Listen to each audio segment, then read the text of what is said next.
ഹേ guys, SR voice movie എക്സ്പ്ലെയിൻ്റെ പുതിയൊരു വീഡിയോയിലേക്ക് എല്ലാവർക്കും സ്വാഗതം. അപ്പോൾ എല്ലാവരും സുഖമായിട്ടിരിക്കുന്നെന്ന് വിശ്വസിക്കുന്നു. ഇന്ന് ഞാൻ നിങ്ങൾക്ക് വേണ്ടി കൊണ്ടുവന്നിരിക്കുന്ന മൂവി 2007 ഒരു ആക്ഷൻ റിവഞ്ച് ത്രില്ലർ മൂവിയായിട്ട് പുറത്തിറങ്ങിയ ഡെത്ത് സെന്റൻസ് എന്ന് പറഞ്ഞൊരു മൂവിയാണ് നമ്മളിന്ന് എക്സ്പ്ലെയിൻ ചെയ്യാൻ പോകുന്നത്. ഈ ഒരു തെറ്റ് ചെയ്യുന്നവരുണ്ടല്ലോ, അവർക്ക് ഇതുപോലുള്ളൊരു ശിക്ഷ തന്നെ കിട്ടണമെന്ന് നമ്മൾ ആഗ്രഹിച്ചു. ഈ മൂവി കാണുമ്പോഴത്തേക്ക് നമ്മൾ എന്താണോ മനസ്സിൽ ആഗ്രഹിക്കുന്നത് അതേ കാര്യം ഹീറോ ചെയ്താൽ എങ്ങനെയുണ്ടാവും, അതുപോലുള്ളൊരു മൂവിയാണ് ഇന്ന് നമ്മൾ കാണാൻ പോകുന്നത്. അവസാനം നല്ലൊരു സാറ്റിസ്ഫൈങ് ആയിട്ടുള്ള ക്ലൈമാക്സും. അപ്പോൾ ഈ മൂവിയെ പറ്റി വേറെ ഒന്നും പറയുന്നില്ല. ഇതുപോലെ ഇൻട്രസ്റ്റിംഗ് ആയിട്ടുള്ള കഥകൾ കേൾക്കാനായിട്ട് നിങ്ങൾ തയ്യാറാണെങ്കിൽ കഥ പറയാനായിട്ട് ഇതേ ഞാനിവിടെ ഉണ്ട്. അപ്പോൾ അധികം താമസിക്കാതെ നമുക്ക് നേരെ ഇന്നത്തെ ആ ഒരു കഥയിലേക്ക് പോവാം. ഈ കഥ തുടങ്ങുമ്പോൾ ഒരച്ഛനും മകനും രണ്ടുപേരും ഇപ്പോൾ കാറിൽ യാത്ര ചെയ്തുകൊണ്ടിരിക്കുകയാണ്. ആ അച്ഛൻ്റെ പേര് നിക്കെന്നും മകൻ്റെ പേര് റെൻഡൻ. ഇപ്പോൾ ഇവരെ രണ്ടുപേരും കാർ ഓടിച്ചിട്ട് ഒരു ഗ്യാസ് സ്റ്റേഷനിലേക്ക് വണ്ടി നിർത്തി. നിക്ക് ആ ഒരു വണ്ടിയിൽ ഫ്യൂവൽ ഫില്ല് ചെയ്യുന്നതും റെൻഡനാണെങ്കിലോ അടുത്തുള്ള ആ ഒരു ഷോപ്പിനകത്തേക്ക് കയറിയിട്ട് എന്തോ സാധനം വാങ്ങിക്കാനായിട്ട് പോവാണ്. അങ്ങനെ നിൽക്കുന്ന സമയത്താണ് പെട്ടെന്ന് അവിടേക്ക് മറ്റൊരു കാറ് വരുന്നു. നല്ല വേഗതയിൽ വന്ന ആ ഒരു കാറ് ഷോപ്പിൻ്റെ അടുത്തേക്ക് നിർത്തി. ഇപ്പോൾ കാറിൽ നിന്ന് മുഖംമൂടിയെല്ലാം ധരിച്ചിട്ട് ഒരുപാട് പേര് വെളിയിലേക്ക് ചാടി ഇറങ്ങുന്നു. അതെല്ലാം റൗഡികളായിരുന്നു. അങ്ങനെ എല്ലാവരും ആ ഒരു ഷോപ്പിനകത്തേക്ക് കയറിയിട്ട് അതിനകത്തുള്ള 1-2 പേരെ ഭീഷണിപ്പെടുത്തി ഇപ്പോൾ ആ ഒരു ഷോപ്പ് ഉടമയിൽ നിന്നും ഒരുപാട് പണം അവർ തട്ടിയെടുക്കാൻ ശ്രമിക്കുകയാണ്. ആ ഷോപ്പ് ഉടമ പേടിച്ചിട്ട് ഇപ്പോൾ റെൻഡനും അടുത്ത് തന്നെ നിൽപ്പുണ്ട്. അവസാനം ആ ഒരു ഷോപ്പ് ഉടമ താൻ ഒളിപ്പിച്ചു വെച്ചിരിക്കുന്ന ആ ഒരു തോക്കെടുക്കാനായിട്ട് ശ്രമിക്കുന്നതും ആ മുഖംമൂടി ധരിച്ചവരിൽ ഒരുത്തൻ പെട്ടെന്ന് ആ ഒരു ഷോപ്പ് ഉടമയെ അവിടെ വെച്ച് ഷൂട്ട് ചെയ്ത് കൊല്ലുന്നു. ഇത് കണ്ട് റെൻഡനും പേടിച്ചു നിൽക്കുന്നു. അവനെന്നെ ചെയ്യരുതെന്ന് പറയുന്നുണ്ട്. ഇപ്പോൾ വെളിയിൽ നിൽക്കുന്ന നിക്ക് ഈ ഒരു കാര്യം കണ്ടിട്ട് തന്റെ മകനെ രക്ഷിക്കാൻ വേണ്ടി ആ ഷോപ്പിനടുത്തേക്ക് ഓടി വരുന്നു. ഇപ്പോൾ പെട്ടെന്നാണ് ഒരു കാർ വന്ന് നിക്കിനെ ഇടിക്കുന്നത്. നിക്ക് താഴെ വീണ് വീണ്ടും എഴുന്നേറ്റ് ആ ഒരു ഷോപ്പിനടുത്തേക്ക് ചെല്ലുന്നതും ആ ഷോപ്പിനകത്ത് സംഭവിക്കുന്നത് എന്താണെന്നറിയോ? വന്ന ആ ഒരു റൗഡികളിൽ ഒരുത്തൻ റെൻഡനെ കൊല്ലാൻ പറയും. പക്ഷെ ആ ഒരു റൗഡിയും ചെറുപ്പക്കാരനായിരുന്നു. റെൻഡനെ കൊല്ലാനായിട്ട് അവന് മനസ്സ് വരുന്നില്ല എന്നുണ്ടെങ്കിലും കൂടെ നിൽക്കുന്ന അവന്റെ സഹോദരൻ റെൻഡനെ കൊല്ലാൻ വേണ്ടി വീണ്ടും വീണ്ടും നിർബന്ധിച്ച് അവന് ഭീഷണിപ്പെടുത്തുമ്പോൾ ആ പയ്യന് വേറെ വഴിയില്ലാതെ ഒരു കത്തിയെടുത്ത് റെൻഡന്റെ കഴുത്തിലേക്ക് ഒരു ഒറ്റ വെട്ട്. ഇപ്പോൾ വെട്ടുകൊണ്ട് താഴെ വീഴുന്നത് പെട്ടെന്ന് പോലീസ് അവിടേക്ക് വരുന്ന ആ ഒരു ശബ്ദം കേട്ട് ബാക്കിയുള്ള റൗഡികളെല്ലാം കാറിലേക്ക് ഓടിക്കയറുന്നുണ്ട്. ഹീറോ അകത്തേക്ക് വന്നിട്ട് ഇപ്പോൾ എന്ത് ചെയ്യണമെന്നറിയത്തില്ല. ഇപ്പോൾ നിക്ക് അകത്തേക്ക് ഓടി വരുന്നതും അവസാനം ഉണ്ടായിരുന്ന ആ ഒരു പയ്യനുണ്ടല്ലോ റെൻഡനെ വെട്ടിയവൻ, അവൻ വെളിയിലേക്ക് വരുമ്പോൾ നിക്ക് ഓടി വന്നിട്ട് അവനെ പിടിച്ച് താഴേക്ക് തള്ളിയിടും. എന്നിട്ട് അവനുമായിട്ട് ഫൈറ്റ് ചെയ്ത് അവന്റെ മുഖത്തുള്ള ആ ഒരു മാസ്ക് അഴിച്ചു മാറ്റും. അപ്പോഴാണ് ആ ഒരു പയ്യൻ ആരാണെന്നുള്ള കാര്യം നിക്ക് വ്യക്തമായിട്ട് കാണുന്നത്. ഇപ്പൊ അതിനു മുന്നേ തന്നെ ആ ഒരു പയ്യൻ അവിടെ നിന്ന് രക്ഷപ്പെട്ട് പോകുന്നതും നിക്ക് പെട്ടെന്ന് ചാടി എഴുന്നേറ്റ് ആ ഒരു ഷോപ്പിനകത്തേക്ക് ചെന്ന് നോക്കുമ്പോൾ മരിക്കാറായിട്ട് കിടക്കുന്ന റെൻഡനെയാണ് കാണുന്നത്. അവിടെ കിടന്ന് ഒരുപാട് പേരെ സഹായത്തിനായിട്ട് വിളിക്കുന്നുണ്ട്. ഇപ്പോൾ പെട്ടെന്ന് തന്നെ നമ്മുടെ നിക്ക് റെൻഡനെ പൊക്കിയെടുത്ത് ആ ഒരു കാറിലേക്ക് കയറ്റി നേരെ ആശുപത്രിയിലേക്ക് കൊണ്ടുവരുന്നു. അവിടെ കൊണ്ടുവന്നിട്ട് ചികിത്സയും കാര്യങ്ങളൊക്കെ ചെയ്യുന്നുണ്ട്. പക്ഷേ റെൻഡൻ അധികം നേരം പിടിച്ചു നിൽക്കാനായിട്ട് കഴിയത്തില്ല. കുറച്ച് കഴിയുമ്പോഴാണ് നിക്കിന്റെ ഭാര്യ, രണ്ടാമത്തെ മകൻ ഇവരെല്ലാവരും ആശുപത്രിയിലേക്ക് വരുന്നത്. എന്ത് തന്നെയായാലും അവർക്ക് അവരുടെ മകനെ സംരക്ഷിക്കാൻ കഴിയുന്നില്ല. അങ്ങനെ ഈ ഒരു സംഭവം കഴിഞ്ഞ് നിക്കിപ്പോൾ നേരെ പോലീസ് സ്റ്റേഷനിലേക്ക് വരികയാണ്. എന്താണെന്ന് വെച്ചാൽ ആ ഒരു സ്ഥലത്ത് പ്രശ്നം ഉണ്ടാക്കിയ നിക്കിന്റെ മകനെ കൊന്ന ആ റൗഡികൾ ആരൊക്കെയാണെന്ന് കാണിച്ചു കൊടുക്കാൻ വേണ്ടി ഇപ്പോൾ ഒരുപാട് പേരെ പിടിച്ചു നിർത്തിയിട്ട് അതിലാരാണ് നിക്കിന്റെ മകനെ കൊന്നതെന്ന് ചോദിക്കുമ്പോൾ നിക്ക് തന്റെ മകനെ കൊന്ന ആ ഒരു പയ്യനെ കാണുന്നുണ്ട്. അന്ന് രാത്രിയിൽ അവന്റെ മുഖം വ്യക്തമായിട്ട് കണ്ടതുകൊണ്ട് നിക്ക് ആ ഒരു പയ്യനെ കാണിച്ചു കൊടുക്കും. അപ്പൊ അവന്റെ പേര് ഡാർലി എന്നാണ്. അങ്ങനെ അത് കഴിഞ്ഞ് കാണിക്കുമ്പോൾ ഇപ്പോൾ റെൻഡന്റെ ഫ്യൂണറൽ ചടങ്ങ് നടക്കാണ്. ആ സമയത്ത് നല്ല മഴയും പെയ്യുന്നുണ്ട്. ആ 4 പേരടങ്ങുന്ന കുടുംബത്തിലെ ഒരു പ്രധാന ആളാണ് ഇപ്പോൾ നഷ്ടപ്പെട്ടത്. ആ ഒരു വേദന അവർക്ക് ഒരിക്കലും സഹിക്കാൻ കഴിയത്തില്ല. അങ്ങനെ അന്ന് രാത്രി നിക്ക് വളരെ വിഷമിച്ച് തന്റെ റൂമിലിരിക്കുമ്പോൾ ഹെലൻ അവിടേക്ക് വരുന്നു. ഹെലൻ അവിടേക്ക് വന്ന് നമ്മുടെ നിക്കുമായിട്ട് സംസാരിക്കുന്നുണ്ട്. ഇപ്പൊ ഇവരെ രണ്ടുപേരും റെൻഡനെ പറ്റി ഒരുപാട് സംസാരിക്കുമ്പോഴത്തേക്കും നിക്ക് അവളുടെ കയ്യിൽ പിടിച്ച് അവളെ സമാധാനപ്പെടുത്തി അവളെ നല്ലതുപോലെ അവളെ ആശ്വസിപ്പിക്കുന്നുണ്ട്. ഇപ്പൊ അങ്ങനെ രാത്രിയാകുമ്പോഴത്തേക്കാണ് രണ്ടുപേർക്കും ഉറക്കം വരുന്നില്ല. ഇതേ സമയം റെൻഡന്റെ സഹോദരനായിട്ടുള്ള ലൂക്കസിന്റെ മുറിയിൽ കാണിക്കുമ്പോൾ അവനും തന്റെ സഹോദരനെ നഷ്ടപ്പെട്ടതിന് ശേഷം ഒട്ടും ഉറക്കം വരുന്നില്ല. അതുകൊണ്ട് അവൻ ഉറങ്ങാതെ രാത്രിയിൽ എഴുന്നേറ്റ് നേരെ റെൻഡന്റെ മുറിയിലേക്ക് പോകും. അവിടെ ചെന്നിട്ട് തന്റെ സഹോദരന്റെ ഒരു കാര്യം അതും എടുത്തു വെച്ച് അവൻ ഭയങ്കരമായിട്ട് കരയുന്നുണ്ട്. ഈ കാര്യം രാത്രിയിലെ ആ ഒരു ശബ്ദം കേട്ട് എഴുന്നേൽക്കുന്ന നിക്കും കാണുന്നുണ്ട്. ഇപ്പൊ അത് കഴിഞ്ഞ് നമ്മുടെ നിക്ക് നേരെ പോയിട്ട് ഒരു വക്കീലിനെ കാണുന്നു. അതേപോലെ തന്നെ അവന്റെ അടുത്തായിട്ട് തന്നെ ഒരു പോലീസുകാരി ഇരിപ്പുണ്ട്. ഇപ്പൊ ആ ഒരു വക്കീൽ ഈ ഒരു കേസിനെ പറ്റി അന്വേഷിച്ചിട്ട് നിക്കിനോട് പറയുന്നത് എന്താണെന്ന് വെച്ചാൽ നമുക്ക് എന്തായാലും ഈ ഒരു കേസ് ജയിക്കാൻ കഴിയും, പക്ഷേ ഡാർലിക്ക് ഒരു 3-5 വർഷം ഇതിൽ കൂടിയ ശിക്ഷയൊന്നും കിട്ടത്തില്ല എന്ന് പറയും.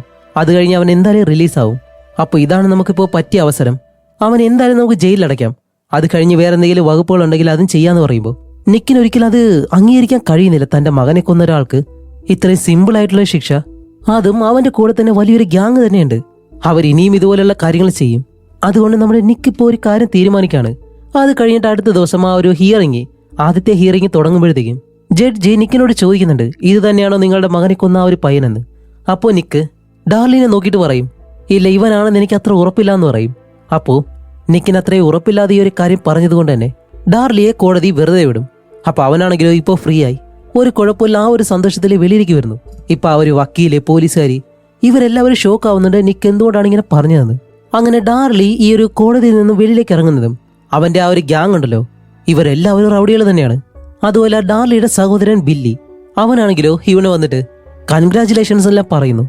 അത് ഇവനൊരാളെ കൊന്നിട്ടാണ് ഇതുപോലെ ഒരു അപ്രീസിയേഷൻ അവന് കൊടുക്കുന്നത്. അങ്ങനെ ഈ ഒരു സന്തോഷം ഇവരെല്ലാവരും ആഘോഷിക്കുമ്പോൾ നമ്മുടെ നിക്ക് തന്റെ കാറിലിരുന്നിട്ട് ഇവരെല്ലാവരും നിരീക്ഷിക്കുന്നുണ്ട്, അവരാരൊക്കെയാണെന്നല്ല. ഇപ്പൊ കോടതിയിൽ നമ്മുടെ നിക്ക് അതുപോലെ ഒരു കാര്യം പറയാൻ കാരണം, തന്റെ മകനെ കൊന്ന ഇവർക്ക് സിമ്പിളായിട്ടുള്ള ശിക്ഷ കിട്ടിയാൽ ഒരിക്കലും ശരിയാവത്തില്ല, അതിലും വലിയ രീതിയിലൊരു ശിക്ഷ കൊടുക്കണം എന്നുള്ള ചിന്തയാണ് ഇപ്പോൾ നമ്മുടെ നിക്കിന്. അങ്ങനെ അത് കഴിഞ്ഞ് ഇവരെല്ലാവരും ആ ഒരു കാർ എടുത്ത് ഇവിടെ നിന്ന് പോകുന്നതും നിക്കും അവരറിയാതെ തന്നെ അവരെ ഫോളോ ചെയ്ത് പോകുന്നുണ്ട്. ഇപ്പൊ നമ്മുടെ സിസ്റ്റം ഫെയിലിയർ ആവുകയാണെങ്കിൽ ജനങ്ങൾ തന്നെ ആ ഒരു നിയമം കയ്യിലെടുക്കേണ്ട ഒരു അവസ്ഥയാണ്. അതുപോലെ നിക്ക് അവരെ ഒരുപാട് നേരം ഫോളോ ചെയ്തിട്ട് അവസാനം ഒരു റെസിഡൻഷ്യൽ ഏരിയ ഉണ്ട്, അതിനകത്തേക്ക് ബില്ലി തന്റെ സഹോദരനെ കൊണ്ടുപോയിട്ട് ഡാർലിയുടെ കയ്യിൽ കുറച്ച് പണവും കൊടുത്ത് ഒരു പ്രോസ്റ്റിറ്റ്യൂട്ട് ലേഡിയുണ്ട് അവളോടൊപ്പം ഡാർലിയെ പറഞ്ഞുവിടും. എന്നിട്ട് ബില്ലി അവിടെ നിന്ന് പോവാണ്. അങ്ങനെ കുറച്ചു നേരം അവിടെ വെയിറ്റ് ചെയ്തിട്ട് നമ്മുടെ നിക്ക് എന്താ ചെയ്യുന്ന വെച്ചാൽ തിരിച്ച് വീട്ടിലേക്ക് വരും. വീട്ടിലേക്ക് വന്നിട്ട് പെട്ടെന്ന് ആ ഒരു ഗ്യാരേജിലേക്ക് കയറി അത്യാവശ്യമായിട്ടുള്ള ടൂളും കാര്യങ്ങളൊക്കെ എടുക്കുകയാണ്. അങ്ങനെ നിക്ക് നല്ല രീതിയിൽ ഈ ഒരു ടൂളും കാര്യങ്ങളൊക്കെ അന്വേഷിക്കുമ്പോഴത്തേക്കും ലൂക്കസ് അതിനകത്തേക്ക് വന്നിട്ട്, അല്ലച്ച അച്ഛൻ എന്താ തിരയുന്നതെന്ന് ചോദിക്കുമ്പോൾ നിക്കൊന്നും മിണ്ടത്തില്ല. എന്നിട്ട് ഒരു കത്തി മാത്രം അതിൽ നിന്ന് എടുത്ത് അതൊരു തുണിയിൽ ഒളിപ്പിച്ചു വയ്ക്കും. ഇപ്പോൾ ലൂക്കസ് ആണെങ്കിൽ ഒരുപാട് ചോദ്യങ്ങൾ നിക്കിനോട് ചോദിക്കുന്നുണ്ട്, തന്റെ സഹോദരൻ എവിടെ വെച്ചാണ് മരിച്ചത്, എന്താണ് സംഭവിച്ചതെന്നെല്ലാം. അപ്പോഴേക്കും ഹെലനും അതിനകത്തേക്ക് കയറി വന്ന് നിക്കിനെ കണ്ടിട്ട്, അല്ല നിക്ക് നീ ഇവിടെ എന്താ ചെയ്യുന്നതെന്ന് ചോദിക്കുമ്പോൾ നിക്ക് അവരോട് പറയുന്നുണ്ട്, ഡാർലി എന്ന് പറഞ്ഞ ആ ഒരു പയ്യൻ അവൻ തന്നെയാണ് തെറ്റുകാരനെന്ന് എനിക്കറിയാം, പക്ഷെ അവനാണെങ്കിലോ ഇപ്പോൾ ഫ്രീ ആയിട്ട് വെളിയിൽ ചുറ്റി നടക്കുന്നു, അവന് തക്കതായിട്ടുള്ള ശിക്ഷ കിട്ടണം. ഓക്കെ, ഞാനൊരു കാര്യം ഓഫീസിൽ മറന്നു വെച്ചു, ഞാൻ പോയി അത് എടുത്തിട്ട് വരാമെന്ന് പറഞ്ഞ് ഇവരോട് കള്ളം പറഞ്ഞുകൊണ്ട് നമ്മുടെ നിക്ക് വെളിയിലേക്ക് പോകും. എന്നിട്ട് കാറും കൊണ്ട് നേരെ വരുന്നതോ ഡാർലി ഇറക്കി വിട്ട ആ ഒരു അപ്പാർട്ട്മെന്റിന്റെ വെളിയിലേക്ക്. അങ്ങനെ കാറിനകത്ത് ഒരുപാട് നേരം വെയിറ്റ് ചെയ്തിരിക്കുകയാണ്. ഇപ്പോൾ നിക്ക് സ്വയം ചിന്തിക്കുന്നുണ്ട്, താൻ ചെയ്യാൻ പോകുന്ന ഈ ഒരു കാര്യം ശരിയാണോ തെറ്റാണോ എന്ന്. ഇപ്പൊ കറക്റ്റ് ആയിട്ടൊരു മറുപടി അവന് തന്നെ കിട്ടുന്നില്ല. ഇപ്പൊ അങ്ങനെ കുറെ നേരം കാറിനകത്ത് തന്നെ വെയിറ്റ് ചെയ്തിരിക്കുന്നതും ഡാർലി എന്ന് പറഞ്ഞ ആ ഒരു പയ്യൻ ഇപ്പോൾ വെളിയിലേക്ക് ഇറങ്ങി വരികയാണ്. അതുപോലെ ഈ ഒരു അപ്പാർട്ട്മെന്റിലുള്ള മറ്റ് താമസക്കാരുണ്ടല്ലോ, അവരാരും അവിടെ ഇല്ല. ഈ ഒരു അവസരം നോക്കി നമ്മുടെ നിക്ക് പെട്ടെന്ന് വെളിയിലേക്ക് ആ ഒരു കത്തിയുമായിട്ട് നേരെ ഡാർലിയുടെ അടുത്തേക്ക് ചെല്ലും. ഡാർലി ആണെങ്കിൽ ഇപ്പോൾ വേസ്റ്റ് എടുത്ത് ആ ഒരു ബിന്നിലേക്ക് കൊണ്ടിടാനായിട്ട് വരുന്നത് നമ്മുടെ നിക്ക് പിറകിൽ വന്ന് നിൽക്കുമ്പോൾ ഡാർലിക്ക് മനസ്സിലായി ഇത് ആരാണെന്ന്. അങ്ങനെ ഇവർ രണ്ടുപേരും അവിടെ കിടന്ന് ഫൈറ്റ് ചെയ്യാൻ തുടങ്ങും. നമ്മുടെ നിക്കാണെങ്കിലോ തന്റെ മകനെ കൊന്ന ആ ഒരു ദേഷ്യത്തിൽ ഭയങ്കരമായിട്ടും ഡാർലിയെ അടിക്കുന്നുണ്ട്. അടിച്ചടിച്ച് രണ്ടുപേരും താഴെ വീഴുമ്പോൾ നിക്കിന്റെ കയ്യിൽ നിന്ന് ആ ഒരു കത്തി തെറിച്ചു പോകും.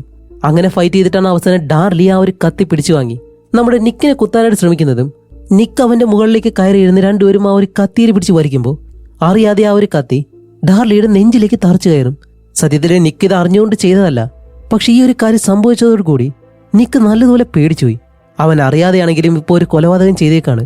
അതുകൊണ്ട് എന്ത് ചെയ്യണമെന്നറിയാതെ അവിടെ കുറെ നേരം ഇരുന്ന് ഡാർലി മരിക്കുന്നത് കണ്ടിട്ട് ഇപ്പൊ അവന്റെ ദേഹത്തുള്ള ആ ഒരു കത്തിയും വലിച്ചോരിയിട്ട് പെട്ടെന്ന് തന്റെ കാറിനടുത്തേക്ക് വന്ന് കാറും എടുത്ത് നേരെ ഒരു പുഴയുടെ അടുത്തേക്ക് കൊണ്ടുവന്ന് കാർ നിർത്തും. എന്നിട്ട് ആ ഒരു കത്തിയിലെ ഫിംഗർ പ്രിന്റും മറ്റു കാര്യങ്ങളെല്ലാം തുടച്ചു കളഞ്ഞ് ആ ഒരു കത്തി നേരെ വെളിയിലേക്ക് കൊണ്ടുവന്ന് ആ ഒരു പുഴയിലേക്ക് തന്നെ വലിച്ചെറിയും. അങ്ങനെ അത് കഴിഞ്ഞ് നിക്ക് നേരെ വീട്ടിലേക്ക് വരുമ്പോൾ ഹെലനും ലൂക്കസും ഇവര് രണ്ടുപേരും പഴയ കാസറ്റും മറ്റു കാര്യങ്ങളൊക്കെ ഉണ്ടല്ലോ അതെല്ലാം ക്ലീൻ ചെയ്യാണ്. അതുമല്ല വീട്ടിലെ ടിവിയിലാണെങ്കിലോ ഇവര് കുടുംബമായിട്ടിരിക്കുന്ന സമയത്ത് അതും റെൻഡൻ ഇവരെല്ലാവരും ഒരുമിച്ചെടുത്ത വീഡിയോയും കാര്യങ്ങളെല്ലാം പ്ലേ ചെയ്യുന്നുണ്ട്. ഇപ്പോൾ ഹെലൻ ആണെങ്കിലോ നിക്കിനടുത്തേക്ക് വന്നിട്ട്, അല്ല നിന്റെ കൈ എന്താ മുറിഞ്ഞിരിക്കുന്നത്, ഞാൻ പോയി ബാൻഡേജ് എടുത്തിട്ട് വരാമെന്നും പറഞ്ഞ് അവൾ കിച്ചണിലേക്ക് പോകുമ്പോൾ നിക്ക് നേരെ ബാത്റൂമിലേക്ക് പോവാണ്. എന്നിട്ട് അവിടെ നിന്ന് കുളിച്ചിട്ട് തന്റെ ദേഹത്തുള്ള ആ ഒരു അഴുക്ക്, രക്തം ഇതെല്ലാം കഴുകി കളയുമ്പോഴും നിക്കിന് ഇപ്പോഴും തന്റെ മകൻ മരിച്ച ആ ഒരു വിഷം അത് സഹിക്കാൻ കഴിയുന്നില്ല. ഇപ്പോൾ ഒരുത്തനെ കൊന്നെങ്കിലും നിക്കിനെ കൊണ്ട് അത് സഹിക്കാൻ കഴിയാതെ വരുമ്പോൾ ഹെലൻ അടുത്തേക്ക് വന്ന് നിക്കിനെ പിടിച്ചെടുത്തിട്ട് അവനെ സമാധാനിപ്പിക്കുന്നു. അങ്ങനെ ഇതേ സമയം ബില്ലി എന്ന് പറഞ്ഞ അവനെ കാണിക്കുമ്പോൾ അവൻ ഇപ്പോൾ വരുന്നത് ഒരു കാർ വർക്ക്ഷോപ്പിലേക്കാണ്. ഇപ്പൊ അതിനകത്തേക്ക് കയറി വരുമ്പോഴാണ് ഇതിനകത്താണ് ഇവരുടെ എല്ലാവരുടെയും ബോസ് ആയിട്ടുള്ള ബോൺ എന്ന് പറഞ്ഞൊരു തടിയൻ. അയാളാണ് ഇവരെല്ലാവരും നിയന്ത്രിക്കുന്നത്. ഇപ്പോൾ മയക്കുമരുന്ന് കച്ചവടം, ആയുധ കച്ചവടം, മോഷണം, പിടിച്ചുപറി ഇങ്ങനെയുള്ള എല്ലാ കാര്യങ്ങളും ഇവരെ കൊണ്ട് ചെയ്യിക്കുന്നതേ ഇയാളാണ്.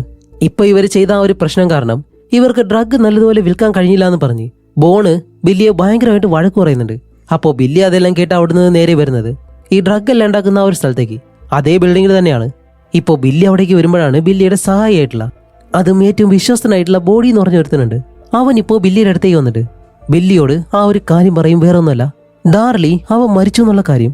ഇതേ സമയം അടുത്ത ദിവസം നമ്മുടെ നിക്കാണെങ്കിലോ തന്റെ കമ്പനിയിൽ അവൻ അവിടുത്തെ വൈസ് പ്രസിഡന്റാണ്. ഇപ്പൊ തന്റെ കമ്പനിയിൽ ഒന്നും അറിയാത്തതുപോലെ സാധാരണ രീതിയിൽ തന്നെയാണ് അവൻ ജോലിക്ക് പോകുന്നത്. അങ്ങനെ അവിടെ ഇരുന്ന് സംസാരിക്കുമ്പോഴത്തേക്കാണ് ആ ഒരു പോലീസുകാരി അകത്തേക്ക് കയറി വരുന്നത്. എന്നിട്ട് ഇതുപോലെ നിക്കിനോട് നിങ്ങളുടെ മകനെ കൊന്നു സംശയിക്കുന്ന വെറുതെ വിട്ടയച്ച ഡാർലി എന്ന് പറഞ്ഞ ആ ഒരു പയ്യൻ ഇന്നലെ മരണപ്പെട്ടു, ആ ഒരു കാര്യം പറയാൻ വേണ്ടിയിട്ടാണ് നിങ്ങളെ കാണാനായിട്ട് വന്നത് എന്ന് പറയുമ്പോഴത്തേക്കും നമ്മുടെ നിക്ക് ഇതൊന്നും അറിയാത്തതുപോലെ ഇപ്പോൾ ആ ഒരു കാര്യം അറിഞ്ഞതുപോലെ ഇവരോട് അഭിനയിക്കും. പക്ഷെ ആ ഒരു പോലീസുകാരിക്ക് നമ്മുടെ നിക്കിന് നല്ല സംശയമുണ്ട്, പ്രത്യേകിച്ച് നിക്കിന്റെ കയ്യിൽ ആ ഒരു മുറിവ്. അങ്ങനെ ആ ഒരു പോലീസുകാരി കൂടുതൽ കാര്യങ്ങളൊന്നും ചോദിക്കാതെ അവിടെ നിന്ന് പോകുന്നതും. ഇതേ സമയം ബില്ലിനെയും അവന്റെ ഗ്യാങ്ങിനെ കാണിക്കുമ്പോൾ ബാക്കിയുള്ളവർക്കാർക്കും വലിയ പ്രശ്നമൊന്നുമില്ലല്ലോ. അവരെല്ലാവരും മദ്യപിക്കുമ്പോഴത്തേക്കും നമ്മുടെ ബില്ലി അവരുടെ റേഡിയോയിൽ വന്നിട്ട് എന്റെ സഹോദരൻ മരിച്ചു, എന്നിട്ട് നിങ്ങളെല്ലാവരും ഇരുന്ന് കുടിക്കുകയാണോ എന്നെല്ലാം ചോദിച്ച് ബാക്കിയുള്ളവരെല്ലാവരും വഴക്ക് പറയുന്നുണ്ട്. അപ്പോഴാണ് ബില്ലിയുടെ രണ്ടാമത്തെ സഹോദരൻ അവൻ പറയുന്നത് ഡാർലിയെ കൊന്നത് ആരാണെന്ന് നമുക്ക് കണ്ടുപിടിക്കാൻ കഴിയും. അവൻ ഉണ്ടായിരുന്ന ആ ഒരു അപ്പാർട്ട്മെന്റിലെ ആ ഒരു ലേഡി ഉണ്ടല്ലോ, അവള് കോട്ടും സ്യൂട്ടിലിട്ട് ഒരാളെ കണ്ടുവെന്ന് ഞങ്ങളോട് പറഞ്ഞിരുന്നു, അതാരാണെന്ന് കണ്ടുപിടിക്കാന്ന് പറഞ്ഞിട്ട് ആ രണ്ടാമത്തെ സഹോദരൻ ഉണ്ടല്ലോ അവൻ ഇപ്പൊ ആ ഒരു ന്യൂസ് പേപ്പർ അതിൽ നമ്മുടെ നിക്കിന്റെ ഫോട്ടോ ഉണ്ടായിരുന്നു. ഇപ്പൊ ആ ഒരു ഫോട്ടോ കാണിച്ചിട്ട് ഇയാൾ തന്നെയാണ് ഇവിടെ വന്നതെന്ന് ചോദിക്കുമ്പോൾ ആ ലേഡി അതിൽ നിന്ന് പറയുന്നതും ഇതേ കാര്യം വന്നിട്ട് ബില്ലിയോട് പറയും. അപ്പൊ തന്നെ ബില്ലിക്ക് മനസ്സിലായി ആ പയ്യന്റെ അച്ഛൻ നിയമം കയ്യിലെടുത്ത് ഇവരോട് റിവെഞ്ച് ചെയ്യാനായിട്ട് ഇറങ്ങി കാണുന്നത്. അതുകൊണ്ട് ഇവരെല്ലാവരും നമ്മുടെ നിക്കിനെ കൊല്ലാനായിട്ട് തീരുമാനിക്കുകയാണ്. അത് കഴിഞ്ഞ അടുത്ത ദിവസം നമ്മുടെ നിക്ക് തന്റെ കമ്പനിയിൽ നിന്നും വർക്കെല്ലാം കഴിഞ്ഞിട്ട് തിരിച്ചു വരികയാണ്. എന്നിട്ട് ഇപ്പോൾ ഒരു മെഡിക്കൽ ഷോപ്പിലേക്ക് കയറി അവിടെ നിന്ന് ബാൻഡേജും മരുന്നെല്ലാം വാങ്ങിയിട്ട് തന്റെ കയ്യിലുള്ള ആ ഒരു കെട്ടഴിച്ചിട്ട് പുതുതായിട്ട് ആ ഒരു കൈ കെട്ടിവെച്ച് ഇപ്പൊ അത് കഴിഞ്ഞ് ഷോപ്പിൽ നിന്ന് വെളിയിലേക്ക് ഇറങ്ങുമ്പോൾ ബില്ലിയും അവന്റെ കൂടെയുള്ള ബോഡി എന്ന് പറഞ്ഞിട്ട് ഒരുത്തനുണ്ടല്ലോ, ഇവർ രണ്ടുപേരും ഒരിടത്തായിട്ട് ഒളിച്ചു നിൽക്കും. അപ്പോൾ നമ്മുടെ ഹീറോ നടന്നു വരുന്നതും ബോഡി എന്ന് പറഞ്ഞ അവനാണെങ്കിൽ പതിയെ ഹീറോയുടെ പിറകെ തന്നെ നടന്നു വരുന്നുണ്ട്. അതുപോലെ അവന്റെ കയ്യിലാണെങ്കിൽ അവൻ തോക്ക് ഒളിപ്പിച്ചു വെച്ചിട്ടുണ്ട്. ഇത് വെച്ച് നമ്മുടെ നിക്കിനെ കൊല്ലാനായിട്ടാണ് അവൻ പ്ലാൻ ചെയ്യുന്നത്. പക്ഷെ ഇങ്ങനെ നടന്നു വരുമ്പോൾ തന്നെ നമ്മുടെ നിക്കിനെ എന്തോ ഒരു സംശയം തന്റെ പിറകിൽ ആരോ തന്നെ കൊല്ലാൻ വരുന്നുണ്ടെന്ന്. അങ്ങനെ നിക്ക് പെട്ടെന്ന് അവിടെ നിൽക്കുന്നതും അവൻ പിറകിലൂടെ വന്ന് ഷൂട്ട് ചെയ്യാനായിട്ട് വരുമ്പോൾ നിക്ക് തന്റെ കയ്യിലുള്ള ആ ഒരു പെട്ടി വെച്ച് ഈ ഒരു തോക്കടിച്ച് കളഞ്ഞിട്ട് പെട്ടെന്ന് ഇവരുടെ അടുത്ത് നിന്നോളും. അപ്പോൾ പലയിടങ്ങളിലായിട്ട് ഒളിച്ചിരുന്ന ആ വില്ലന്റെ ഗ്യാങ്ങുകള് അവരെല്ലാവരും നിക്കിന്റെ പിറകെ തന്നെ ഓടുന്നുണ്ട്. അവസരം കിട്ടുന്ന സമയത്തെല്ലാം അവര് നിക്കിനെ ഷൂട്ട് ചെയ്യുകയും ചെയ്യുന്നുണ്ട്. ഇപ്പോൾ നിക്ക് അതിൽ നിന്നെല്ലാം ഒഴിഞ്ഞു മാറി എങ്ങനെയെങ്കിലും ആ ഒരു സിറ്റിയിൽ നിന്ന് മറ്റൊരു ഭാഗത്തേക്ക് ഓടിക്കയറാണ്. എന്നിട്ട് പല ബിൽഡിങ്ങുകളുടെ ഇടയിലൂടെയും നിക്ക് രക്ഷപ്പെടാൻ വേണ്ടി ഓടിക്കൊണ്ടേയിരിക്കുന്നു. അങ്ങനെ ഓടി ഓടി ആ ഒരു ബുള്ളറ്റിൽ നിന്നെല്ലാം രക്ഷപ്പെട്ട് ഇപ്പോൾ ഓടുന്ന വഴിക്ക് തന്നെ തന്റെ ബാഗ് എടുത്തൊരിടത്തേക്ക് എറിഞ്ഞിട്ട് അവരിൽ നിന്ന് പിന്നെയും ഓടി അങ്ങനെ രക്ഷപ്പെട്ട് ഓടുകയാണ്. അവന്മാരും പിറകെ തന്നെ വന്നിട്ട് അവർക്ക് കിട്ടുന്ന അവസരത്തിലെല്ലാം അവർ ഷൂട്ട് ചെയ്യുന്നുണ്ട്. ഇപ്പോൾ നമ്മുടെ നിക്ക് ഓടി വലിയൊരു കൊമേഴ്ഷ്യൽ ബിൽഡിങ്ങിനകത്തേക്ക് കയറും. എന്നിട്ട് അതിനുള്ളിലൂടെ ഓടി ഓടി അവിടെ നിന്നും ഒരു ബേസ്മെന്റിലേക്ക് എത്തും. ഇപ്പൊ അവർ ബേസ്മെന്റിലെത്തിയിട്ട് അവിടെ നിന്നും പിന്നെയും ഓടി നേരെ മുകളിലേക്ക് കയറാണ്. അവിടെ കയറുമ്പോഴത്തേക്ക് അതൊരു പാർക്കിംഗ് ഗ്രൗണ്ട് ആയിരുന്നു.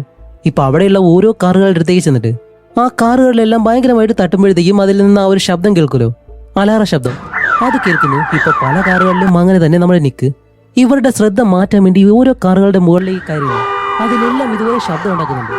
ഇപ്പോൾ നിക്ക ഒരു പാർക്കിംഗ് ഗ്രൗണ്ടിൽ നിന്ന് വെളിയിലേക്ക് വരുന്നതും നിക്ക് വിചാരിക്കും അവരുടെ എല്ലാവരുടെയും ശ്രദ്ധ മാറിയിട്ട് അവർ വേറെ ഏതെങ്കിലും വഴി പോയെന്ന്. പക്ഷെ ഒരിക്കലുമില്ല, അവർ നമ്മുടെ നിക്കിനെ കണ്ടുപിടിച്ചു. എന്നിട്ട് ജെയിംസ് എന്ന് പറഞ്ഞ ഒരുത്തനുണ്ട്. എന്നിട്ട് ബില്ലിയുടെ ആ ഒരു രണ്ടാമത്തെ സഹോദരൻ ഉണ്ടല്ലോ, അവനെ നിക്കിന്റെ പിറകെ പറഞ്ഞുവിടും. അപ്പോൾ അവനാണെങ്കിലോ നിക്കിനെ അന്വേഷിച്ച് വരുന്നത്. നിക്ക് ഇപ്പോൾ പല കാറുകളുടെ ഇടയിലൂടെ അങ്ങനെ ഒളിച്ചൊളിച്ച് പോയിട്ട് പെട്ടെന്ന് ഓടി വന്നിട്ട് ബില്ലിയുടെ ആ ഒരു സഹോദരനെ ഇടിച്ച് താഴെ കിട്ടി. ഇപ്പോൾ ഇവർ രണ്ടുപേരും ഫൈറ്റ് ചെയ്യാണ്. ഇപ്പൊ അതിനിടയിൽ അവനാണെങ്കിൽ 2-3 തവണ മുകളിലേക്ക് ഷൂട്ട് ചെയ്യുന്നുണ്ട്. അപ്പോൾ നമ്മുടെ നിക്ക് അവനെ പിടിച്ചൊരു കാറിനകത്തേക്ക് ഇട്ടിട്ട് ഇപ്പൊ കാറിനകത്ത് എന്തോ ഒരു കമ്പിയോ കാര്യം ഉണ്ടായിരുന്നു, അതെടുത്ത് നിക്ക് അവന്റെ തലയിലേക്ക് 2-3 ഇടി. അത് കഴിഞ്ഞ് ഫൈറ്റ് ചെയ്ത് രണ്ടുപേരും താഴെ വീഴുന്നതും ഇപ്പൊ അവനാണെങ്കിൽ അവന്റെ തോക്കിൽ ഇനിയും ബുള്ളറ്റ് ഉണ്ടെന്ന് മനസ്സിലാക്കി പെട്ടെന്ന് ആ ഒരു തോക്കെടുത്ത് നിക്കിനെ 2-3 തവണ ഷൂട്ട് ചെയ്യുന്നുണ്ട്. പക്ഷെ അത് കൊള്ളുന്നില്ല. അതുമല്ല, ബുള്ളറ്റും തീർന്നുപോയി. ഇപ്പൊ അവനാണെങ്കിൽ ഷൂട്ട് ചെയ്ത് നിക്കുള്ള ആ ഒരു കാറിനകത്തേക്ക് കയറി നിക്കുമായിട്ട് ഫൈറ്റ് ചെയ്യുന്നതും രണ്ടുപേരും ആ ഒരു കാറിനകത്ത് കിടന്ന് ഭയങ്കരമായിട്ട് ഫൈറ്റ് ചെയ്യുന്നുണ്ട്. ഫൈറ്റ് ചെയ്ത് അവസാനം ആ ഒരു കാറ് ഈ ഒരു പാർക്കിംഗ് ഗ്രൗണ്ട് ഉണ്ടല്ലോ, ഇതാണെങ്കിൽ ഒരു ബിൽഡിങ്ങിന് മുകളിലാണ്. ആ ഒരു കാർ ഇപ്പോ പതിയെ പിറകിലേക്ക് പോകുന്നുണ്ട്, അതും താഴേക്ക് വീഴാൻ വേണ്ടി. ഇപ്പോൾ നമ്മുടെ നിക്കാണെങ്കിൽ ഈ ഒരു കാര്യം കണ്ട് പെട്ടെന്ന് കാറിൽ നിന്നും ആ വില്ലന് മുന്നേ തന്നെ ചാടി രക്ഷപ്പെടുന്നതും ഇപ്പൊ ആ ഒരു വില്ലനോടൊപ്പം തന്നെ കാർ നേരെ താഴേക്ക് വീണ് ആ വില്ലൻ അവിടെ വെച്ച് തന്നെ മരിക്കുകയും ചെയ്യുന്നു. അപ്പൊ ഇതും കൂടി കണ്ട് നമ്മുടെ നിക്ക് ഭയങ്കരമായിട്ട് പേടിച്ച് അവിടെ നിന്ന് ചാടി എഴുന്നേറ്റ് അടുത്തുള്ള ഒരു കാറും എടുത്ത് ആ ഒരു പാർക്കിംഗ് ഗ്രൗണ്ടിലൂടെ തന്നെ അവിടെയുള്ള കാറുകളെല്ലാം അലാറ ശബ്ദം കേൾക്കുന്നതുകൊണ്ട് ഇവരാരും ആ ഒരു കാര്യം ശ്രദ്ധിക്കത്തുമില്ല. അങ്ങനെ നമ്മുടെ നിക്ക് രക്ഷപ്പെട്ട് വെളിയിലേക്ക് വന്നിട്ട് ഇപ്പൊ കാർ ഒരിടത്തേക്ക് പാർക്ക് ചെയ്ത് പെട്ടെന്ന് തന്നെ വിളിക്കുന്നത് ഹെലനെ. അവളാണെങ്കിൽ ഓഫീസിലാണ്. അവൾ എടുക്കുന്നതും അവളോട് പറയും, നീ പെട്ടെന്ന് നമ്മുടെ മകനെ വിളിച്ചിട്ട് നേരെ വീട്ടിലേക്ക് പോ, എന്നിട്ട് സേഫ് ആയിട്ട് രണ്ടുപേരും അകത്തിരിക്കാൻ പറയും. അപ്പോഴാണ് ഹെലൻ പറയുന്നത്, പക്ഷേ ലൂക്കസിനെ കണ്ടില്ല, അവൻ സ്കൂളിൽ നിന്ന് ഇതുവരെ വന്നിട്ടില്ല എന്ന് പറയുമ്പോൾ അവൻ സ്കൂളിൽ നിന്നും എങ്ങോട്ട് പോയി, അവനിപ്പോൾ എവിടെയാണെന്ന് അറിയത്തില്ല എന്ന് പറയുന്നതും ഇത് കേൾക്കുന്ന നമ്മുടെ നിക്കാണെങ്കിലോ പെട്ടെന്ന് ലൂക്കസിനെ അന്വേഷിച്ച് പോവാണ്. അങ്ങനെ പോകുമ്പോഴത്തേക്കാണ് റെൻഡൻ മരിച്ച ആ ഒരു ഗ്യാസ് സ്റ്റേഷൻ ഉണ്ടല്ലോ, അവിടെയാണ് ലൂക്കസ് പോയിട്ടുള്ളത്. കാരണം വേറെ ഒന്നുമില്ല, റെൻഡൻ എങ്ങനെയാണ് മരിച്ചതെന്ന് കണ്ടുപിടിക്കണം. അപ്പോൾ ഇത് കണ്ട നമ്മുടെ നിക്കാണെങ്കിലും അവിടേക്ക് ചെന്ന് ലൂക്കസിനെ ഭയങ്കരമായിട്ട് വഴക്ക് പറയുന്നുണ്ട്, അവനെ അടിക്കുകയെല്ലാം ചെയ്യുന്നുണ്ട്. കാരണം തൻ്റെ ആദ്യത്തെ മകൻ ഇതുപോലെ സംഭവിച്ചു, ഇപ്പോൾ നിനക്ക് കൂടി ഇതുപോലൊരു കാര്യം സംഭവിക്കാനാണ് നീ ഇതെല്ലാം ചെയ്യുന്നതെന്ന് ചോദിച്ചിട്ട് ലൂക്കസിനോട് വണ്ടിയിലേക്ക് കയറാൻ പറയും. അപ്പോഴും ലൂക്കസ് തൻ്റെ സഹോദരൻ മരിച്ചത് എങ്ങനെയാണെന്ന് അറിയണം, അവരോട് എനിക്ക് റിവെഞ്ച് ചെയ്യണമെന്നെല്ലാം അവൻ പറയുന്നുണ്ട്. പക്ഷേ ഹീറോ അവന് നല്ലതുപോലെ വഴക്ക് പറഞ്ഞ് അവസാനം വണ്ടിയിലേക്ക് കയറ്റി ഇപ്പോൾ വീട്ടിലേക്ക് വരും. അങ്ങനെ വീട്ടിലേക്ക് വരുന്നതും ഹെലൻ ഇപ്പോൾ ലൂക്കസിനെ കെട്ടിപ്പിടിക്കുന്നുണ്ട്, അവനെ സമാധാനിപ്പിക്കുന്നതും ഇത് കാണുമ്പോൾ ഹീറോയ്ക്ക് ഇപ്പോഴും സമാധാനമായിട്ടില്ല. കാരണം അവൻ ഇപ്പോഴും ആ ഒരു വില്ലന്മാരെ പേടിച്ച് നിൽക്കുകയാണ്. ഇതേ സമയം ബില്ലിയെ കാണിക്കുമ്പോൾ ബില്ലി എന്താ ചെയ്യുന്നറിയോ, നമ്മുടെ നിക്കിന്റെ ആ ഒരു പേഴ്സ് ബില്ലിക്ക് കിട്ടുമായിരുന്നു. അതിൽ അവന്റെ ഫാമിലി ഫോട്ടോ ഉണ്ട്, അതേപോലെ തന്നെ അവന്റെ വീട്ടിലെ അഡ്രസ്സ്, ഈ കാര്യങ്ങളെല്ലാം ബില്ലി കണ്ടുപിടിച്ചിട്ട് അത് കഴിഞ്ഞ് വീണ്ടും നമ്മുടെ നിക്ക് സാധാരണ പോലെ തന്നെ ഓഫീസിലേക്ക് വരുന്നുണ്ട്. പക്ഷെ ഇപ്പോഴാണെങ്കിലോ അവന്റെ ഉള്ളിൽ ആ ഒരു പേടിയുണ്ട്. അങ്ങനെ ഇരിക്കുമ്പോഴത്തേക്കാണ് ബോഡി എന്ന് പറഞ്ഞിട്ട് ആ ഒരു സഹായി അവൻ ഇപ്പോൾ ഇവരുടെ ഓഫീസിനകത്തേക്ക് കയറി വരുന്നത്. എന്നിട്ട് കയ്യിലൊരു പെട്ടിയും അത് നേരെ കൊണ്ടുവന്ന് നമ്മുടെ നിക്കിന്റെ കയ്യിൽ കൊടുത്തിട്ട് നിന്റെ മരണം ഉടനെ തന്നെ ഉണ്ടാവും എന്നെല്ലാം ദേഷിച്ച് നമ്മുടെ നിക്കിനെ ഭീഷണിപ്പെടുത്തുമ്പോൾ സെക്യൂരിറ്റികൾ വന്നിട്ട് അവനെ പിടിച്ചോണ്ട് പോകും. അപ്പോൾ നിക്കകത്തേക്ക് വന്ന് അവൻ കൊടുത്ത ആ ഒരു പെട്ടിയിൽ എന്താണെന്ന് തുറന്നു നോക്കുമ്പോഴാണ് നിക്കിന്റെ പേഴ്സിലുള്ള ആ ഒരു കാര്യങ്ങൾ തന്നെയാണ്. അതുമല്ല അവന്റെ ആ ഒരു ഫാമിലി ഫോട്ടോ ഉണ്ടല്ലോ, അതിലെ റെൻഡൻ, ലൂക്കസ്, ഹെലൻ ഇവരുടെ എല്ലാവരുടെയും ഫോട്ടോയിൽ മാത്രം മാർക്ക് ചെയ്ത് വെച്ചേക്കുന്നു. വേറെ ഒന്നുമല്ല, തന്റെ ഫാമിലിയെ ഇനി കൊല്ലാൻ പോവാണെന്നാണ് ബില്ലി അതിലൂടെ ഉദ്ദേശിക്കുന്നത്. അതുമല്ല അവിടെ മറ്റൊരു പേപ്പറിലൊരു ഫോൺ നമ്പർ എഴുതി വെച്ചിട്ടുണ്ട്. ഇപ്പോൾ നിക്ക് പെട്ടെന്ന് ആ ഒരു നമ്പറിലേക്ക് വിളിക്കും. അപ്പോൾ ഫോൺ എടുക്കുന്നത് ബില്ലിയാണ്.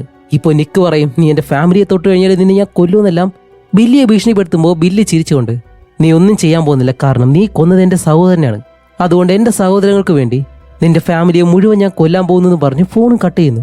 ഇപ്പൊ ഇതുകൂടി കേൾക്കുന്നത് നിക്ക് പെട്ടെന്ന് എന്ത് ചെയ്യണമെന്ന് അറിയത്തില്ല, ആകെ ഭ്രാന്ത് പിടിച്ചിട്ട് പെട്ടെന്ന് ഹെലനെ വിളിക്കും. ഹെലനെ വിളിച്ച് ഇതുപോലെ വീടിനകത്ത് സേഫ് ആയിട്ട് ഇരിക്കാൻ പറയും. കൂടാതെ ആ ഒരു പോലീസുകാരുണ്ടല്ലോ അവരെയും വിളിക്കുന്നുണ്ട്. എന്നിട്ട് എൻ്റെ കുടുംബത്തിന്റെ ഇതുപോലെ ഒരു ഭീഷണിയുണ്ട്, നിങ്ങൾ ഉടനെ തന്നെ എൻ്റെ വീട്ടിലേക്ക് ചെല്ലണമെന്ന് പറയുമ്പോൾ ആ ഒരു പോലീസുകാരി 2 പോലീസുകാരെ നമ്മുടെ നിക്കിന്റെ വീട്ടിലേക്ക് അയക്കും. എന്നിട്ട് നിക്ക് തന്റെ ഓഫീസിൽ നിന്നും പെട്ടെന്ന് തന്നെ വീട്ടിലേക്ക് വന്ന് കാറും എടുത്ത് നേരെ തന്റെ വീടിനടുത്തേക്ക് വന്നിട്ട് ആ ഒരു കാർ അവിടെ പാർക്ക് ചെയ്യുമ്പോഴത്തേക്കും പറഞ്ഞതുപോലെ തന്നെ ആ ഒരു പോലീസുകാരി വീടിന് മുന്നിൽ തന്നെയുണ്ട്. ഇപ്പോൾ നിക്കകത്തേക്ക് വന്ന് ഡോറെല്ലാം അടച്ചിട്ട് ജനാലെല്ലാം അടയ്ക്കുന്നു. ഇവർക്ക് എന്താണെന്ന് മനസ്സിലാവുന്നില്ല നിക്ക് എന്തുകൊണ്ട് ഇങ്ങനെ ചെയ്യുന്നതെന്ന്. കാരണം നിക്ക് ഇതുപോലെ ബില്ലിയുടെ സഹോദരനെ കൊന്നെന്നുള്ള കാര്യം തന്റെ കുടുംബത്തിന് അറിയത്തില്ലല്ലോ. ഇപ്പൊ ആ ഒരു പോലീസുകാരി അകത്തേക്ക് വന്നിട്ടാണ് നിക്കിനോട് പറയുന്നത്, നീ ഒരിക്കലും ഇത് തുടങ്ങി വെക്കരുതായിരുന്നു. ഇപ്പൊ അത് കാരണം നിന്റെ കുടുംബത്തിന് തന്നെ ഇത് അപകടമായിട്ട് മാറിയിട്ടുണ്ട്. അതുകൊണ്ട് ആ പയ്യനെ കൊന്ന കുറ്റം നീ ഏറ്റെടുക്കുവാണെങ്കിൽ ഇതെല്ലാം ഇവിടെ അവസാനിക്കുമെന്ന് പറയുന്നതും ഇപ്പോഴാണ് നമ്മുടെ ഹീറോയിന് കാര്യം മനസ്സിലാവുന്നത്. അതുപോലെ നമ്മുടെ നിക്കാണെങ്കിലോ അതിന് മറുപടി ഒന്നും പറയത്തില്ല. അപ്പൊ ആ ഒരു പോലീസുകാരി വെളിയിലേക്ക് ഇറങ്ങി വരുന്നതും നിക്ക് ഇപ്പൊ അവരുടെ അടുത്തേക്ക് വന്ന് അവരോട് ചോദിക്കുന്നുണ്ട്, ഇന്നൊരു രാത്രി മാത്രം ഈ 2 പോലീസുകാരെ കാവലിനായിട്ട് ഇവിടെ നിർത്താൻ കഴിയുമെന്ന് ചോദിക്കുമ്പോൾ അവരതിന് ഓക്കെ പറഞ്ഞിട്ട് ആ ഒരു പോലീസുകാരെ വെളിയിൽ നിർത്തിയിട്ട് അവരോട് നിന്ന് പോകുന്നു. ഇപ്പൊ അന്ന് രാത്രിയാവുന്നത് നമ്മുടെ നിക്ക് ഇപ്പോഴും വീടിനകത്ത് തന്നെയാണ്. നല്ല പേടിയുണ്ട്. അവൻ ഇപ്പോഴും ഉറക്കം വരാതെ അങ്ങനെ ഇരിക്കുമ്പോൾ വെളിയിൽ എന്തോ ഒരു ശബ്ദം കേൾക്കും. നിക്ക് വന്ന ആ ഒരു ജനാല വഴി പുറത്തേക്ക് നോക്കുമ്പോഴാണ് ആഹാ വേറൊന്നുമല്ല, വെളിയിലുണ്ടായിരുന്ന ആ ഒരു 2 പോലീസുകാരെ വില്ലന്മാര് കൊന്നിട്ടുണ്ട്. അങ്ങനെ ഇത് കണ്ട് പേടിച്ച് നിക്ക് പുറകിലേക്ക് വരുന്നതും ആൾറെഡി തന്നെ അവന്റെ വീടിനകത്ത് തോക്കുമായിട്ട് കുറച്ചുപേര് കയറിയിട്ടുണ്ടായിരുന്നു. ഇപ്പോൾ നിക്കിനെ അറ്റാക്ക് ചെയ്യാൻ വരുമ്പോൾ നിക്ക് തന്റെ കയ്യിലുള്ള ആ ഒരു ബാറ്റ് വെച്ച് അവരെല്ലാം അടിച്ചിട്ട് നേരെ മുകളിലേക്ക് ഓടിക്കയറാണ്.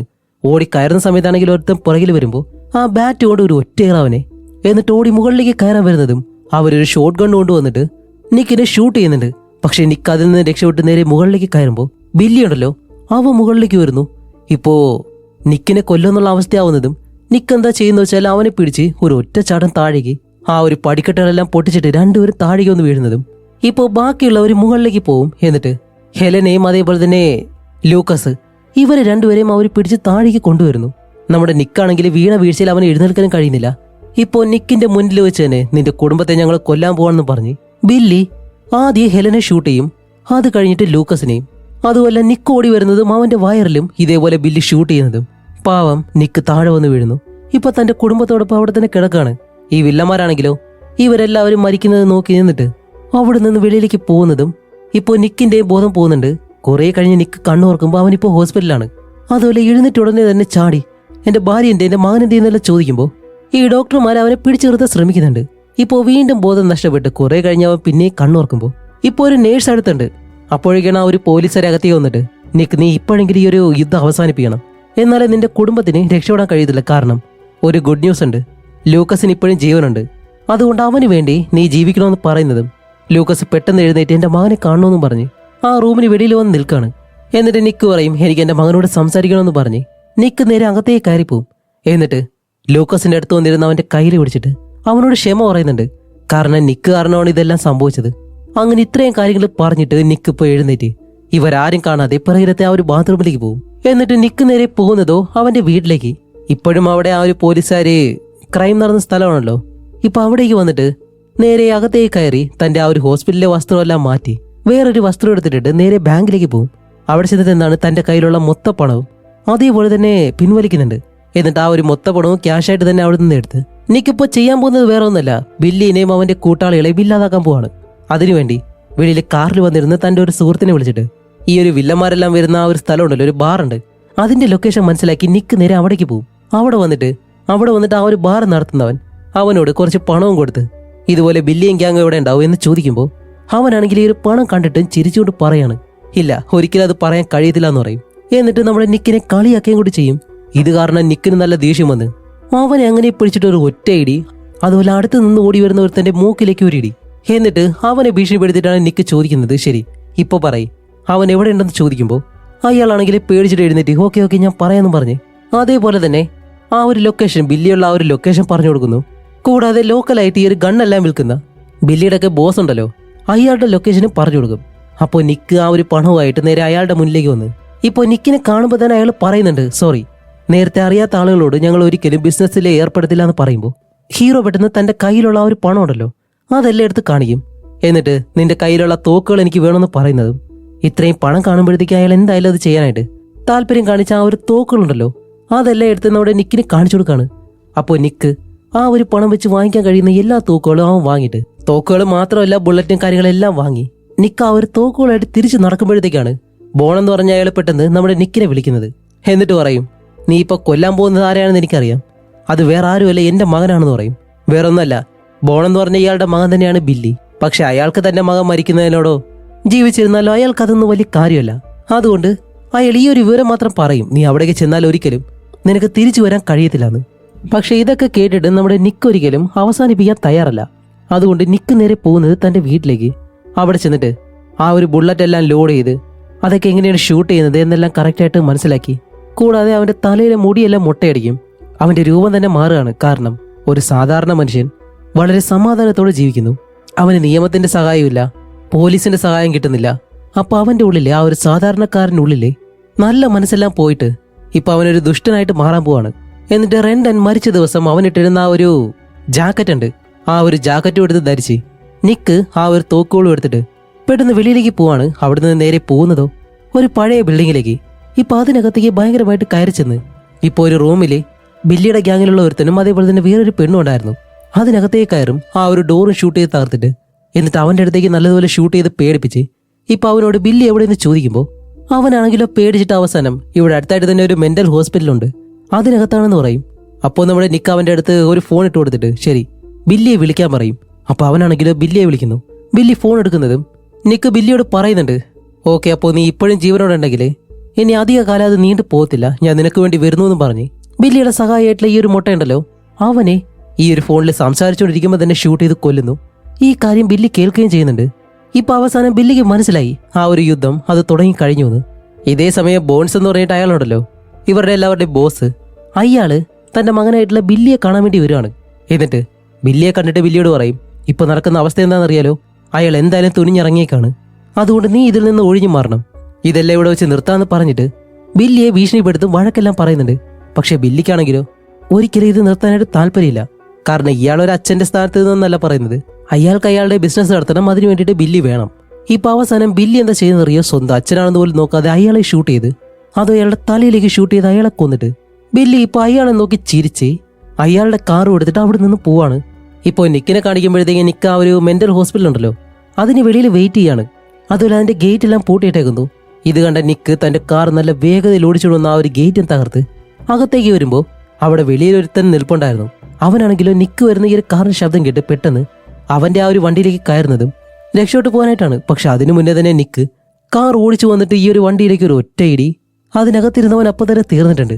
അത് കഴിഞ്ഞ് ആ ഒരു തോക്ക് കൊടുത്ത് നേരെ ഈ ബിൽഡിങ്ങിനകത്തേക്ക് കയറിപ്പോവും. പിന്നീട് എന്താണ്, ഇതിനകത്തുള്ള റൗഡികളും നമ്മുടെ നിക്കിയും അങ്ങോട്ട് ഇങ്ങോട്ട് ഷൂട്ട് ചെയ്യുന്നു. പക്ഷെ നിക്കി ഒരിക്കലും പിന്മാറത്തില്ല. അതിനകത്തുള്ള ഓരോരുത്തരെയായിട്ട് ഷൂട്ട് ചെയ്ത് അവൻ കൊല്ലുന്നുണ്ട്. അങ്ങനെ ഒരു ക്യാറ്റ് ആൻഡ് മൗസ് പോലെ ഭയങ്കരമായിട്ട് അവരെല്ലാവരും അങ്ങോട്ട് ഇങ്ങോട്ട് ഷൂട്ട് ചെയ്ത് അതിനിടയിൽ നമ്മുടെ നിക്കി അവനെ കൊണ്ട് കഴിയുന്ന രീതിയിൽ എല്ലാവരെയും കൊല്ലുന്നു. അങ്ങനെ ഈ ഒരു സംഭവങ്ങളെല്ലാം കഴിഞ്ഞിട്ട് കുറേ കഴിയുമ്പോഴത്തേക്കാണ് ബില്ലി അവിടേക്ക് വരുന്നത്. ബില്ലിയും തന്റെ തോക്കെടുത്ത് നേരെ അകത്തേക്ക് വന്നിട്ട് ഇതിനകത്ത് തന്റെ കൂടെയുള്ള എല്ലാവരും മരിച്ചെടുക്കുന്നത് കാണുന്നതും അവനും അകത്തേക്ക് കയറി വരുന്നു. ഇപ്പോൾ നിക്കാണെങ്കിലും അവസാനം ഇവന്മാരുടെ ഒരു മുറിയുണ്ട്, അതിനകത്തേക്ക് വരും. അവിടെയുള്ള ഒരുത്തിനെ ഷൂട്ട് ചെയ്ത് കൊന്നിട്ട് നിക്ക് അകത്തേക്ക് കയറുന്നതും ഇപ്പൊ അവിടെ വേറെ ആരെയും കാണുന്നില്ല. അങ്ങനെ നിക്ക് നടന്നു വരുമ്പോഴത്തേക്കാണ് പെട്ടെന്ന് പിറകിൽ നിന്ന് അവന്റെ കാലിലേക്ക് ആരോ ഷൂട്ട് ചെയ്യുന്നു. തിരിഞ്ഞു നോക്കുമ്പോൾ തിരിഞ്ഞു നിന്ന് ബില്ലിയും. അപ്പോൾ ബില്ലിയും ബില്ലിയുടെ കൂടെയുള്ള ഒരുത്തരുണ്ടല്ലോ ബോഡി എന്ന് പറഞ്ഞിട്ട്, ഇവർ രണ്ടുപേരും മാറി തിരിഞ്ഞ് നമ്മുടെ നിക്കിനെ ഷൂട്ട് ചെയ്യുമ്പോഴത്തേക്ക് നിക്ക് ബില്ലിയെ ഷൂട്ട് ചെയ്യുന്നു. അതേപോലെ തന്നെ തിരിഞ്ഞു നിന്ന് അവന്റെ കൂടെയുള്ള ആ ഒരുത്തൻ ബോഡി അവനെ ഷൂട്ട് ചെയ്യുന്നുണ്ട്. അപ്പോൾ ബോഡിയാണെങ്കിലോ നിക്കിന്റെ കഴുത്തിലേക്ക് ഷൂട്ട് ചെയ്യും. ഇപ്പോൾ ബോഡിയെ കൊന്നതിന് ശേഷം നിക്ക് കഴുത്തിലും ബുള്ളറ്റ് കൊണ്ടും അതേപോലെ തന്നെ ദേഹത്തും ബുള്ളറ്റെല്ലാം കൊണ്ടിട്ട് അവിടെയുള്ള ചെയറിലേക്ക് വന്നിരിക്കും. ഇപ്പോൾ ബില്ലി ആണെങ്കിലോ എഴുന്നിട്ടിട്ട് അവൻ തന്റെ കയ്യിലുള്ള ആ ഒരു തോക്കെടുത്ത് നമ്മുടെ നിക്കിയെ ഒരുപാട് തവണ ഷൂട്ട് ചെയ്യുന്നുണ്ട്. പക്ഷെ കൊള്ളുന്നില്ല. അങ്ങനെ ഷൂട്ട് ചെയ്ത് ബുള്ളറ്റെല്ലാം തീർന്നിട്ട് നിക്കിയുടെ കയ്യിലുള്ള തോക്കും താഴെ വീണിട്ടുണ്ടായിരുന്നു. അപ്പോൾ നിക്കി ഇരിക്കുന്ന ആ ഒരു ചെയറിനടുത്തേക്ക് തന്നെ അവനും വന്നിരിക്കും. എന്നിട്ട് ബില്ലി നിക്കിനോട് സംസാരിക്കുകയാണ്. അതുപോലെ അവന്റെ മുടി ഷേവ് ചെയ്തിട്ടുണ്ട്. അവന്റെ ആ ഒരു ജാക്കറ്റെല്ലാം കാണുമ്പോഴത്തേക്കും ഒരു സാധാരണ മനുഷ്യൻ ഈവിലായിട്ട് മാറിയതാണോ എന്ന് പറഞ്ഞ് നിക്കിയെ നോക്കി കളിയാക്കി ചിരിക്കുന്നു. ഇപ്പൊ നിക്കി അങ്ങനെ ഇതെല്ലാം കേട്ടിരുന്ന അവസാനം നിക്കിയുടെ കയ്യിൽ ഒരു തോക്കും കൂടി അവ ഒളിപ്പിച്ചു വെച്ചിട്ടുണ്ടായിരുന്നു. അതെടുത്ത് ബില്ലിയെ കാണിക്കുന്നതും കഴിഞ്ഞല്ലോ, ബില്ലിയുടെ കാര്യം കഴിഞ്ഞിട്ടുണ്ട്. അങ്ങനെ നിക്ക് ബില്ലിനെ കൊന്നിട്ട് അവിടുന്ന് നേരെ വെളിയിലേക്ക് ഇറങ്ങി ഹോസ്പിറ്റലിലേക്ക് പോകുമെന്ന് വിചാരിച്ചു കഴിഞ്ഞാല് നിക്കി പോകുന്നത് തന്റെ വീട്ടിലേക്കാണ്. അങ്ങനെ വീട്ടിലേക്ക് പോയിട്ട് അതിനകത്തേക്ക് കയറി തന്റെ ആ ഒരു സോഫയുണ്ട് അതിലേക്ക് ഇരുന്നിട്ട് ഇവരുടെ ആ ഒരു TV ഇടും. അതിലെ തന്റെ കുടുംബത്തോടൊപ്പം ചെലവഴിക്കുന്ന ആ ഒരു വീഡിയോസ് എല്ലാം കണ്ടിട്ട് അവിടെ തന്നെ ഇരിക്കുകയാണ്. കുറെ കഴിയുമ്പോഴാണ് ആ ഒരു പോലീസുകാരി അകത്തേക്ക് വരുന്നത്. അങ്ങനെ വീടിനകത്തേക്ക് കയറുമ്പോഴത്തേക്കും നമ്മുടെ നിക്കിയെ കാണുന്നു. നിക്കിക്ക് എന്താണ് സംഭവിച്ചെന്ന് അവർക്ക് മനസ്സിലായി. പക്ഷെ ഇനിയിപ്പോ ഒന്നും ചെയ്യാൻ കഴിയത്തില്ലല്ലോ. അങ്ങനെ നിക്കി തന്റെ കുടുംബത്തെ ആലോചിച്ച് ആ ഒരു സോഫയിലേക്ക് വീഴുന്നതും ഈ മൂവിയും ഇവിടെ വെച്ച് അവസാനിക്കുകയാണ്. ഇതാണ് ഒരു സാധാരണക്കാരനെ നിയമം സംരക്ഷിച്ചില്ല എന്നുണ്ടെങ്കിൽ അവൻ നിയമം കയ്യിലെടുക്കും. അപ്പോൾ ഈ മൂവിയെ പറ്റിയുള്ള നിങ്ങളുടെ അഭിപ്രായം എന്താണെന്ന് തീർച്ചയായിട്ടും കമന്റ് ചെയ്യുക. നമ്മളെല്ലാവരും പ്രതീക്ഷിച്ചതുപോലെ തന്നെ ആ ഒരു റിവഞ്ച് നമ്മൾ ആഗ്രഹിച്ചൊരു ക്ലൈമാക്സ് ആണ് കിട്ടിയതെങ്കിൽ അതും മറക്കാതെ ഒന്ന് കമന്റ് ചെയ്തേക്കുക. അപ്പോൾ ഇതുപോലെ ഇൻട്രസ്റ്റിംഗ് ആയിട്ടുള്ള അടുത്തൊരു നല്ല മൂവിയായിട്ട് ഉടനെ തന്നെ വരാം. അതുവരെയും ബൈ.